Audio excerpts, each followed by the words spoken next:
श्री स्वामी समर्थ। एकदा एका गावात एक साधू राहत होते। ते रोज सकाळी नदीवरून पाणी आणण्यासाठी 2 माठ घेऊन जात। त्यापैकी एक माठ अगदी परिपूर्ण होता।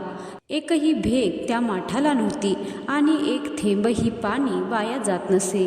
पण दुसऱ्या माठात मात्र एक छोटीशी भेग होती। पाणी भरून आणताना त्यातून थोडं थोडं पाणी गळत असे। परिपूर्ण माठ स्वतःवर खुश होत असे, पण भेग असलेला माठ मात्र रोज उदास असे। त्याला वाटे, मी साधूचं काम नीट करू शकत नाही, मी अपूर्ण आहे, माझ्यात दोष आहे।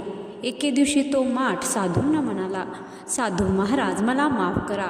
तुम्ही रोज इतका प्रयत्न करून माझ्यामध्ये पाणी भरता, पण गावात पोहोचेपर्यंत माझा अर्ध पाणी गळून जातं।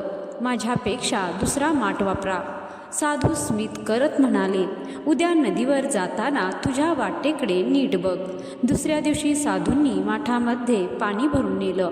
भेग असलेल्या माठाने पाहिलं, त्याच्या वाटेवर दोन्ही बाजूने सुंदर रंगबिरंगी फुलं उमललेली होती। साधू म्हणाले, मी तुला ओळखलं आणि तुझ्या भेगेचाच उपयोग केला।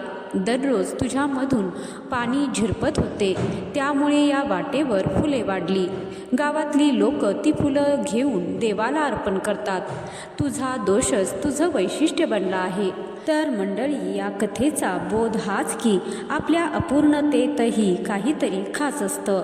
जर आपण स्वतःला स्वीकारलं तर आपली कमतरता देखील इतरांसाठी आशीर्वाद बनू शकते, हे कायम लक्षात ठेवा। जय श्री स्वामी समर्थ।